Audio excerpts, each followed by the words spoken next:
خپله ښځه د واده په شپه باندې بې دردۍ سره ووژله. اخر ولې راځئ مینوال تاسو موږ سره په دې ویډیو کې کتلی شئ.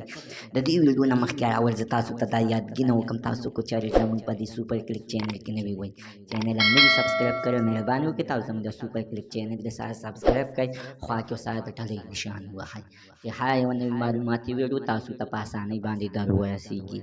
اسلم خلک عزتمنو دغه جینۍ ډېره زیاته سخته په یعنې په مینه محبت باندې کړې وه، خوښه یې وه. عزتمنو د دې اسلم ته دا پته نه وه چې یعنې دغه جینۍ سایمه چې دی نو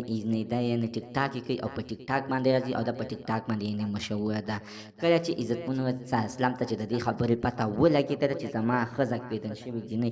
یعنې دا یعنې ټیک ټاک کوي او په ټیک ټاک باندې مخې ته راځي او دغه شانته دا ډېره زیاته سخته مشهوره ده، نو په ده باندې دا خبره ډېره زیاته سخته بدې ولګېده او سمدستي خپلې ښځې سیمې ته یې ټلیفون وکړو چې ګوره ته د ټیک ټاکونه په کلاره باندې کښېنه، ځکه چې دا د پښتو معاشره ده، دا پکې نه دي په کار. عزتمنو دا واقعه په اټک کې مخې ته راغلې ده.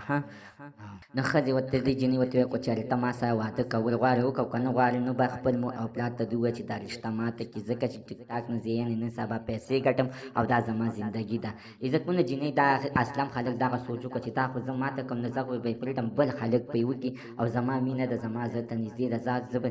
را به ولم او د واده په شپه باندې به یې استعمال کړم. عزتمنو دا جینۍ چې دی نو د ټیک ټاک د وجې نه د واده په شپه باندې خپل خاوند اسلم دا بې دردۍ سره وژلې ده، د دکې د وجې چې تا ولې ټیک ټاک باندې ستا ویډیوګانې او تصویران شیر کېږي او خلک یې ګوري او ما ته خپل ملګري مې چې ګوره دا ستا د ښځې تصویران دي. د واده نه مخکې زما ملګرو یعنې وکتل او په ما باندې دا خبره ډېره زیاته سخته بدې ولګېدله او دغه اسلم ظالمه یې ولګېدلو او اسما جینۍ یې بې دردۍ سره ووژله. مینهواله زموږ د دې ویډیو مقصد دا دی چې هغه جینکو ته دی چې کومې جینکۍ یعنې کویدن شوې وي او یا پیغلې وي، واده کول غواړي، نو کوشش وکړئ